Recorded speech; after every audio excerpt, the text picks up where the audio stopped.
Hello ma'am, ma'am ay matam khara video su thangar pang amaudre ada ay ngasi video si de akhoi family punna koi bagi video ina thangale agi chanupi mai family amadi akhoi suniti ga sana ga su lai ra akhoi punna Punjab Amritsar gi Golden Temple do aduga aha mada duga yana koi ba horage aduga video do ina thangate adudi akhoi mapan ne Amritsar ko temple se Golden Temple changak pada khu mapan ge hana khungku se ham do changa bana ba changa akhoi se pukhi se kumdhare pukhi se kumdhara ga magi ising sina mama miche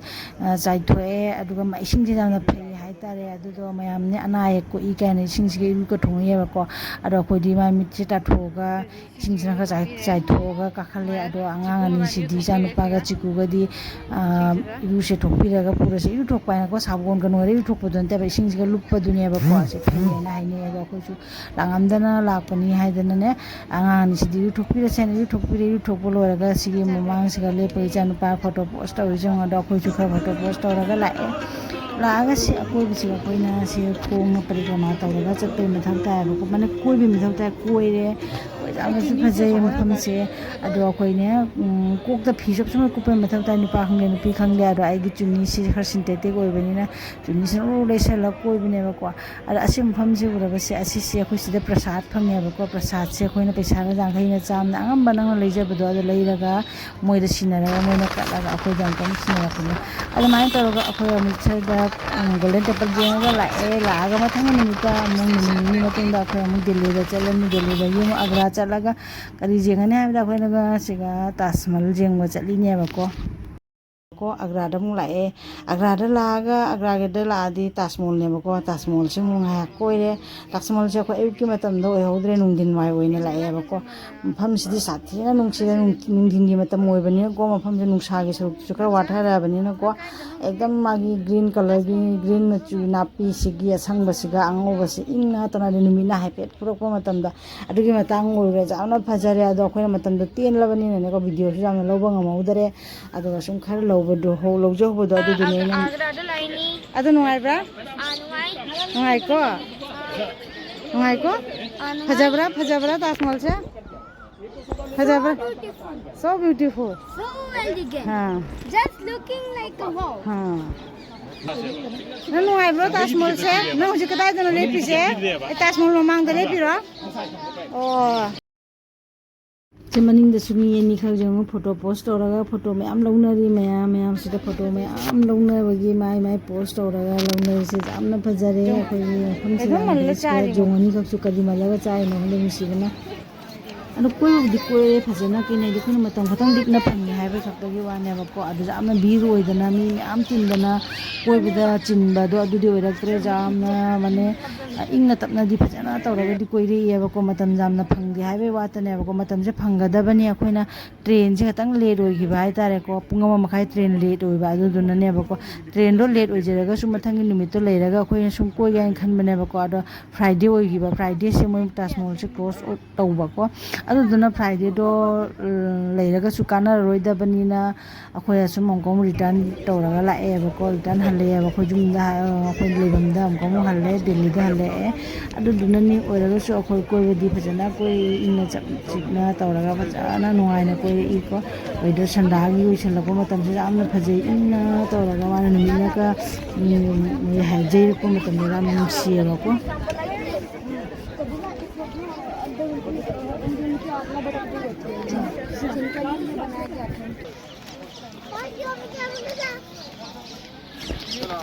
जेटा बोलबे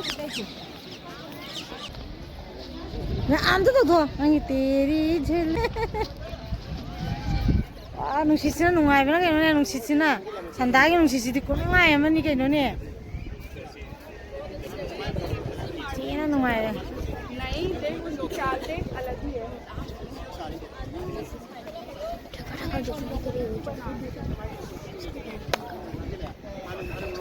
असिगे मनुंग लरिसे साजान नमगा ममताज का यमागी मोंफमनि को अदुनी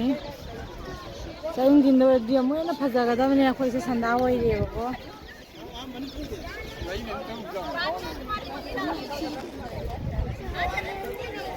Ada mayam akoina Taj Mahal di koiraga halaba matungda akoina mathangda koiba chalise Rashtrapati Bhavan dani mayam ningda uribase Rashtrapati Bhavan ni phajadra sandada jingba chalini sandada satina phajai magi lighting se change tawraga caption da adu jamna phajai ko ado akoi Rashtrapati Bhavan nu jingba chatle ado Rashtrapati Bhavan je hek India Gate ki opposite lai ri ne bako ado akoina aham Rashtrapati Bhavan gi magi tamna chatle bako khara chakhalaga ne ko sumaina ni pa ma mai am jamsalaga lai mi akoi di kanano karino khangde mi am jamsalaga mane dance su tawi sei tawraga lai mi am se video su lorna rami photo su lorna rami ado akoi mungak le paga jenge kanano karina jamna kuina di lepaktre adu su sandagi matam da chapani na ne ko akoi Rashtrapati Bhavan gi tamna kamu magi matam se ngak jengam maga akoi Rashtrapati Bhavan tamna sum chakhale mai am hao na ma dance tawi se yang khana ujaw kanano karina di khande nungsi su asi su am nungai nungsi su li sikli ko orom je lomda sumaina asangba park se mane napi je si mathakani mi am su thamna hore aduga jamna su weather sini misi su jamna nungai re akhoida aro khara chakhalaga nupi ama na ornaments me am jolami asi moina ngak jenge jelai dilai rak tre pam bajaudre ko aduga khara chakhalaga mo basi ama basi jon mong len thengnare basi jon base basi medal pacham jangai hai basi di lei budi lei rak tre asum jenga asum thaname ko aduga giam ko mo akoi asum khara laaga mo sumaina layak pa ama ga mo thengnare layak pase kyam hai khangra mi se mamang le phalaga khangde phamalaga khangde aduga cha manana jik pangam badune ba ko akhoi sul je alake khanbane ba ado je lak dress ndawi selani mamang cha mal nupi mcha se jek palo re jek pata ba ado khara chakhalaga akhoi na khali atai su le rangwadra haina adu ba akhoi di atai di phangna raktre ado akhoi sum khara tana bemcha gi family khangde akhoi toraga mamang da chakhale lae hauji chiku su harau bana ma dance tawraga chalis ni cha nu pa moi bani harau chalu weather su jam nungai bane ko aduni akhoi Rashtrapati Bhavan gi mai gai tamna sum chakhale wow wow phajai na family se ong tare Rashtrapati Bhavan se jaudore ko ado sandagi ne nungsit ne waram gi nungsit li sit pesna ne khunga chali ja wa bo khangge jam sathina nungai ba phawe ba ko am harau na chali ne ba ko asini akhoi jam na lap tre jung Rashtrapati Bhavan se nakshala bane ba ko dasanda so sendi wesale sida leire laichu makal ka pe laichu machu ka pe ba ko bola ga laiche machu ka pe khoi khong sum chatpani me ko adu jaudore khoi jaudore ai chi khangi se laichi ka pak pasiga khangi ne ko Bhavan je sathi na phajare laichi makal color se change toro ka pak podune ba ko ah bada khoi gi purple gumba blue gumba ka pe adu madangda akoi multi color se kapsale adu jamna phajari ko adu jamna thengna na jamna makhong na changba do adu di ohendre sandagi matam mobena ra khangde aina mamang da yukta mukhak chatle ba ko yuki matam moya ba ko adu go di Rashtrapati gi aba man mamang se sibok changba phangaya ba ko nungdinda di moi khara lapna sumaina gate se saiwai siga ban tawsalaga thame asiga somda lapna urise siga na parliament house ni aduga sida leire Rashtrapati Bhavan na sumaina tawraga video se laujare jamna nakna makhungda changba phangbado adudi phangakte oiraga su akoina jenghaningbado angangda jenghaningbado adubudi phajana jenghalle ko aduni numidangda chatpagi su phajaba su uba phange chatna ne nungdinda chatpane ba ko chatna numidang sum oikhre ba ko ado phasu phajare jengchu jenge ado akhoina sise jengba loiraga amko mo ko India Gate tamna laktoini ado ahmada sise angang singda phajana jenghalle angang singju amna haraure phajadreng moina color kapsala pase moi lighting se jamna phajeba ko sai machu se ola ga makal gi machu se ola ga kapsala nungdang se moi decoration se jamna phajeba ko lighting decoration se jamna phajaba ai tare ko khangde ai di jamna phajeba ai ne ai mi ta jengbura jamna phajaba hai tare rum phajaba gi mong do una leyeba mi chiga asini mayam aina handa koi base mache tawraga video se jam sangandi laudraga mache roina madada punlaga hapchalle ai video se hauji amgamu akhoi Rashtrapati Bhavan dagi ondhoraktana India Gate tamna lae hauji ꯍꯧꯖꯤꯛ ꯑꯩꯈꯣꯏ India ꯒꯦꯠꯁꯦ ꯌꯧꯗꯤ ꯌꯧꯗ꯭ꯔꯦ ꯈꯣꯡꯅ ꯐꯅ ꯁꯥꯡꯉꯤ ꯂꯥꯛꯏꯁꯦ ꯋꯥꯕꯅꯁꯨ ꯂꯣꯏꯔꯦ ꯑꯗꯣ ꯋꯥꯔꯁꯨ ꯄꯪꯅꯨꯡꯇ ꯅꯨꯡꯉꯥꯏ ꯃꯤ ꯃꯌꯥꯝ ꯃꯔꯛꯇ ꯁꯨꯝ ꯄꯪꯆꯠꯇ ꯆꯠꯄꯅꯤꯅ ꯄꯪꯅꯨꯡꯇ ꯅꯨꯡꯉꯥꯏ ꯑꯗꯣ ꯑꯁꯤꯒꯁꯨ ꯐꯣꯇꯣ ꯃꯌꯥꯝ ꯂꯧꯅꯔꯝꯃꯤ ꯑꯩꯈꯣꯏꯁꯨ ꯐꯣꯇꯣ ꯈꯔ ꯂꯧꯔꯦ ꯑꯉꯥꯡꯁꯤꯡꯗꯁꯨ ꯌꯦꯡꯍꯜꯂꯦ ꯑꯁ ꯑꯌꯨꯛ ꯅꯨꯡꯊꯤꯟ ꯃꯇꯝꯗꯗꯤ ꯁꯨꯝ ꯏꯆꯝ ꯆꯝꯅ ꯁꯨꯝ ꯎꯏꯌꯦꯕꯀꯣ ꯅꯨꯡꯗꯥꯡꯗ ꯃꯣꯏ ꯂꯥꯏꯇꯤꯡꯁꯦ ꯀꯥꯞꯁꯜꯂꯒ ꯑꯃꯨꯛ ꯍꯦꯟꯅ ꯐꯖꯍꯜꯂꯦꯕꯀꯣ ꯑꯗꯨꯅꯤ ꯃꯌꯥꯝ ꯑꯁꯤꯗꯁꯨ ꯃꯤ ꯌꯥꯝꯅ ꯇꯤꯜꯂꯝꯃꯤ ꯑꯗꯣ ꯃꯈꯣꯡꯗ ꯑꯃꯨꯛ ꯆꯪꯉꯒ ꯉꯥꯏꯍꯥꯛ ꯀꯣꯏꯔꯦ ꯑꯁꯤ ꯈ꯭ꯋꯥꯏꯗꯒꯤ ꯅꯨꯡꯉꯥꯏꯕꯗꯤ ꯑꯉꯥꯡꯁꯤꯡꯅꯅꯦꯀꯣ ꯑꯁꯤꯒ ꯀꯣꯏꯔꯕ ꯃꯇꯨꯡꯗ ꯃꯥꯒꯤ ꯅꯥꯀꯟꯗꯅꯦ ꯑꯉꯥꯡꯁꯤꯡꯒꯤ ꯌꯥꯝꯅ ꯍꯔꯥꯎꯖꯕ ꯄꯥꯔꯛ ꯑꯃ ꯂꯩꯔꯝꯃꯦꯕꯀꯣ ꯑꯗꯨꯒꯅꯤ ꯃꯣꯏꯅ ꯍꯔꯥꯎꯔꯛꯏꯁꯦ ꯑꯗꯨꯗꯤ ꯀꯩꯅꯣ ꯍꯥꯏꯔ ꯑꯩꯈꯣꯏꯒꯤ ꯁꯥꯏꯀꯜꯒꯨꯝꯕ ꯕꯥꯏꯛꯀꯨꯝꯕ ꯀꯥꯔꯒꯨꯝꯕꯅꯦ ꯑꯉꯥꯡꯒꯤ ꯄꯥꯔꯛꯇ ꯒꯥꯔꯤ ꯊꯧꯅꯕꯒꯤ ꯈꯪꯗꯦ ꯑꯍꯟꯅꯁꯨ ꯇꯝꯕ ꯌꯥꯕ ꯃꯌꯥꯝ ꯂꯩꯔꯝꯃꯦꯕ ꯑꯗꯨꯒꯅꯤ ꯑꯉꯥꯡꯁꯤꯡꯅ ꯌꯥꯝꯅ ꯑꯦꯟꯖꯣꯏ ꯇꯧꯔꯛꯏꯁꯦ ꯑꯁꯤꯅꯤ ꯃꯣꯏꯅ ꯍꯔꯥꯎꯔꯤꯁꯦ ꯁꯤꯒꯨꯝꯕ ꯒꯥꯔꯤ ꯃꯆꯥꯁꯤꯡꯁꯦ ꯚꯔꯥ ꯂꯧꯔꯒ ꯊꯧꯕ ꯇꯝꯕꯒꯤ ꯊꯧꯕꯒꯤ ꯑꯁꯤꯒ ꯃꯣꯏ ꯌꯥꯝꯅ ꯑꯦꯟꯖꯣꯏ ꯇꯧꯖꯔꯦ ꯑꯉꯥꯡꯁꯤꯡꯁꯦ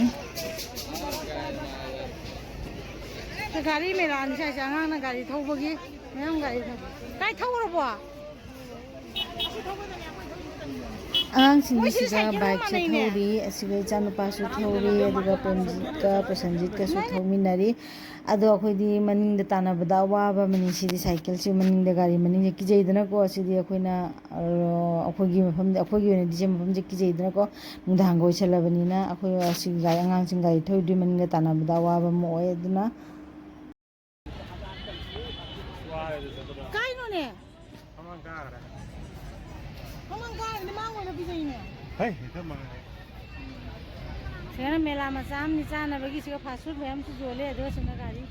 ꯑꯉꯥꯡꯁꯤꯡꯅ ꯒꯥꯔꯤ ꯊꯧꯕ ꯒꯥꯔꯤ ꯃꯆꯥ ꯃꯆꯥꯁꯨ ꯂꯩ ꯒꯥꯔꯤ ꯊꯧꯕ ꯌꯥꯏ ꯔꯟꯖꯤꯠꯀ ꯁꯟꯖꯤꯠꯀ ꯊꯧꯈꯔꯦ ꯏꯆꯥꯅꯨꯄꯥ ꯁꯥꯏꯀꯜ ꯊꯧꯔꯒ ꯏꯆꯥꯅꯨꯄꯥ ꯃꯈꯣꯡꯒ ꯄꯤꯅꯦ ꯏꯆꯥꯅꯨꯄꯥ ꯊꯧꯈꯔꯦ ꯁ꯭ꯋꯤꯠ ꯀꯣꯔꯟꯁꯨ ꯆꯥꯔꯦ ꯑꯩꯈꯣꯏꯅ ꯑꯗꯒꯤ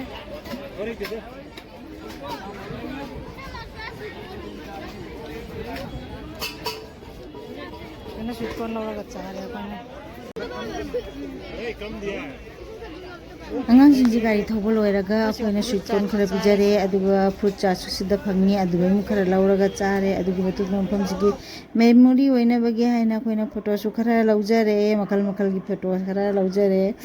ꯑꯗꯨꯒꯤ ꯃꯇꯨꯡꯗ ꯑꯩꯈꯣꯏ ꯀꯣꯏꯕ ꯂꯣꯏꯔꯕꯅꯤꯅ ꯀꯩꯗꯧꯅꯤ ꯕꯖꯥꯔꯗꯤ ꯇꯧꯗꯕ ꯌꯥꯗꯦ ꯅꯨꯄꯤ ꯍꯥꯏꯔꯦꯅ ꯁꯣꯞꯄꯤꯡꯗ ꯉꯥꯎꯖꯕ ꯑꯗꯨꯅ ꯑꯩꯈꯣꯏꯅ ꯁꯤꯒ ꯃꯣꯜꯗ ꯆꯪꯉꯦ ꯕꯦꯒꯥꯁ ꯃꯣꯜꯗ ꯆꯠꯂꯒ ꯀꯔꯤ ꯑꯍꯣꯡꯕ ꯀꯔꯤ ꯑꯇꯥꯡꯕ ꯌꯦꯡꯉꯦ ꯈꯨꯇꯥꯡ ꯑꯃ ꯃꯣꯜꯁꯤꯒ ꯂꯩꯕ ꯄꯣꯠ ꯆꯩꯗꯤ ꯑꯄꯥꯝꯕꯒꯤ ꯑꯄꯥꯝꯕ ꯉꯥꯛꯇ ꯑꯗꯨꯒ ꯌꯥꯝꯅ ꯇꯥꯡꯉꯦ ꯌꯥꯝꯅ ꯇꯥꯡꯉꯕꯅꯤꯅ ꯀꯩꯗꯧꯅꯤ ꯑꯩꯈꯣꯏꯅ ꯑꯩꯒꯤ ꯕꯖꯦꯠꯇ ꯂꯩꯕ ꯑꯩꯈꯣꯏꯅ ꯌꯥꯝꯅ ꯑꯇꯥꯡꯕꯁꯨ ꯅꯠꯇꯕ ꯌꯥꯝꯅ ꯑꯍꯣꯡꯕꯁꯨ ꯅꯠꯇꯕ H&Mꯗ ꯆꯪꯉꯒ ꯃꯐꯝ ꯑꯃꯗ ꯆꯪꯉꯒ ꯑꯩꯈꯣꯏꯅ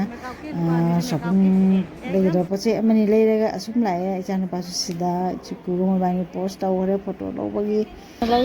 ꯑꯗꯨꯅꯤ ꯃꯌꯥꯝ ꯑꯩꯈꯣꯏ ꯁꯤꯗꯒꯤ ꯕꯖꯥꯔ ꯃꯆꯥ ꯑꯃ ꯍꯥꯏꯗꯤ ꯄꯣꯠ ꯆꯩ ꯈꯔ ꯂꯩꯒꯗꯕ ꯈꯔ ꯁꯤꯗꯒꯤ ꯂꯩꯔꯒ ꯐꯤꯗꯤ ꯃꯈꯜ ꯃꯈꯜꯒꯤ ꯃꯌꯥꯝ ꯌꯣꯜꯍꯧꯋꯤ ꯑꯄꯥꯝꯕꯒꯤ ꯑꯄꯥꯝꯕ ꯉꯥꯛꯇ ꯕ꯭ꯂꯦꯖꯔꯁꯨ ꯂꯩꯔꯦ ꯁꯤꯗ ꯑꯁꯨꯃꯥꯏꯅ ꯑꯩꯈꯣꯏ ꯁꯣꯞꯄꯤꯡ ꯈꯔ ꯇꯧꯔꯒꯕꯨꯗꯤ ꯊꯣꯛꯂꯛꯑꯦ ꯑꯗꯨꯒ ꯑꯁꯤꯗ ꯍꯥꯏꯕꯕꯨ ꯑꯁꯤꯗ ꯃꯈꯜ ꯃꯈꯜꯒꯤ ꯂꯩ ꯅꯨꯄꯥ ꯃꯆꯥꯁꯤꯡꯅ ꯃꯅꯥꯗ ꯌꯥꯟꯅꯕꯒꯤꯁꯨ ꯁꯤꯒ ꯃꯌꯥꯝ ꯌꯣꯜꯍꯧꯋꯦꯕꯀꯣ ꯑꯗꯨꯒ ꯑꯩꯅ ꯈ꯭ꯋꯥꯏꯗꯒꯤ ꯄꯥꯝꯖꯕ ꯄꯣꯠ ꯍꯥꯏꯕꯨ ꯁꯤ ꯀ꯭ꯂꯦꯆꯔ ꯑꯅꯤꯁꯦ ꯌꯥꯝ ꯄꯥꯝꯖꯩꯑꯕꯀꯣ ꯑꯗꯣ ꯇꯥꯡꯕꯗꯤ ꯈꯨꯇꯥꯡ ꯑꯃꯅꯤꯀꯣ ꯁꯤꯒꯅꯦ ꯀ꯭ꯂꯦꯆꯔ ꯑꯅꯤꯁꯤꯒꯕꯨ ꯂꯨꯄꯥ 399 ꯀꯥꯏꯅ ꯊꯦꯠꯂꯤꯀꯣ ꯑꯗꯨꯒ ꯑꯩ ꯂꯩꯗꯤ ꯂꯩꯔꯛꯇ꯭ꯔꯦ ꯁꯨꯝ ꯇꯥꯡꯃꯟꯈ꯭ꯔꯦꯅ ꯑꯗꯨꯅ ꯑꯩ ꯚꯤꯗꯤꯑꯣꯗꯤ ꯑꯝꯇ ꯂꯧꯍꯧꯒꯦ ꯍꯥꯏꯅ ꯂꯧꯖꯍꯧꯕꯅꯦꯕ ꯃꯌꯥꯝꯁꯦ ꯑꯗ ꯑꯩꯈꯣꯏ ꯁꯨꯃꯥꯏꯅ ꯁꯣꯞꯄꯤꯡ ꯇꯧꯔꯒ ꯑꯩꯈꯣꯏꯁꯨ ꯊꯣꯛꯂꯛꯑꯦ ꯍꯧꯖꯤꯛ ꯑꯗꯣ ꯃꯌꯥꯝ ꯑꯇꯥꯡꯕꯒꯤ ꯊꯣꯛꯄꯀꯣ ꯑꯗꯣ ꯑꯩꯈꯣꯏꯅ ꯗꯦꯜꯂꯤꯗ ꯂꯥꯛꯑꯒ ꯁꯣꯔꯣꯖꯤꯅꯤ ꯅꯒꯔ ꯃꯥꯔꯀꯦꯠ ꯆꯠꯇ꯭ꯔꯒꯗꯤ ꯁꯣꯔꯣꯖꯤꯅꯤ ꯃꯥꯔꯀꯦꯠꯇꯗꯤ ꯄꯣꯠ ꯆꯩ ꯌꯥꯝꯅ ꯍꯣꯡꯉꯦ ꯍꯥꯏꯕꯁꯦ ꯈꯪꯉꯤꯀꯣ ꯑꯗꯨꯒ ꯑꯃꯨꯛ ꯅꯣꯡꯉꯥꯜꯂꯒ ꯑꯩꯈꯣꯏ ꯆꯠꯇꯣꯏꯅꯦꯕꯀꯣ ꯑꯗꯣ ꯑꯉꯥꯡ ꯑꯅꯤꯁꯦ ꯃꯦꯇ꯭ꯔꯣꯁꯨ ꯇꯣꯡꯍꯜꯂꯦ ꯃꯦꯇ꯭ꯔꯣꯁꯦ ꯇꯣꯡꯕꯁꯤꯒ ꯃꯤ ꯈꯔ ꯍꯥꯡꯕꯅꯤꯅꯀꯣ ꯃꯣꯏꯕꯥꯅꯤ ꯌꯥꯝꯅ ꯑꯩꯈꯣꯏ ꯐ꯭ꯔꯤꯗ ꯗꯥꯟꯁꯀ ꯍꯔꯥꯎ ꯍꯔꯥꯎꯅ ꯇꯣꯡꯖꯕꯗꯨꯅꯦꯕꯀꯣ ꯁꯔꯣꯖꯤꯅꯤ ꯃꯥꯔꯀꯦꯠ ꯌꯧꯔꯒꯗꯤ ꯄꯣꯠ ꯆꯩꯁꯦ ꯈꯨꯍꯣꯡ ꯑꯃ ꯃꯤꯗꯤ ꯈꯨꯇꯤꯟ ꯑꯃ ꯄꯣꯠꯁꯨꯐꯖꯕ ꯉꯥꯛꯇ ꯑꯄꯥꯝꯕꯒꯤ ꯑꯄꯥꯝꯕ ꯉꯥꯛꯇ ꯁꯤꯗ ꯅꯥꯏꯇꯤꯁꯨ ꯌꯣꯜꯂꯤ ꯀꯣꯠꯁꯨ ꯌꯣꯜꯂꯤ ꯑꯗꯨꯒ ꯌꯥꯝꯅ ममꯜꯗꯤ ꯌꯥꯝꯅ ꯇꯥꯡꯗ꯭ꯔꯒꯁꯨꯅꯦ ꯈꯟꯕ ꯍꯩꯕꯩ ꯃꯊꯧ ꯇꯥꯔꯦ ꯑꯗꯣ ꯕꯦꯝꯆꯥꯁꯨ ꯅꯥꯏꯇꯤ ꯌꯦꯡꯉꯤ ꯁꯤꯗ ꯕꯦꯝꯆꯥꯁꯨ ꯅꯥꯏꯇꯤꯗꯤ ꯈꯜꯂꯦ ꯑꯗꯨꯒ ꯑꯄꯥꯝꯕ ꯄꯣꯠ ꯆꯩꯗꯤ ꯃꯌꯥꯝ ꯑꯃ ꯂꯩꯍꯧꯔꯦ ꯍꯣꯡꯁꯨ ꯌꯥꯝꯅ ꯍꯣꯡꯉꯤ ꯑꯗꯣ ꯄꯨꯔꯛꯄꯗꯗꯤ ꯈꯨꯗꯣꯡ ꯆꯥꯗꯕ ꯐ꯭ꯂꯥꯏꯠꯇ ꯍꯣꯔꯦꯟ ꯋꯦꯠꯇꯣ ꯈꯤꯇꯪ ꯅꯨꯡꯉꯥꯏꯔꯔꯣꯏ ꯍꯥꯏꯗꯅ ꯀꯩꯅꯣꯗ ꯑꯩꯈꯣꯏꯅ ꯄꯟꯖꯥꯕꯇꯩꯁꯨ ꯁꯣꯞꯄꯤꯡꯗꯣ ꯇꯧꯁꯜꯂꯕꯅꯤꯅ ꯍꯥꯏꯅ ꯌꯥꯝꯗꯤ ꯂꯩꯁꯜꯂꯛꯇ꯭ꯔꯦ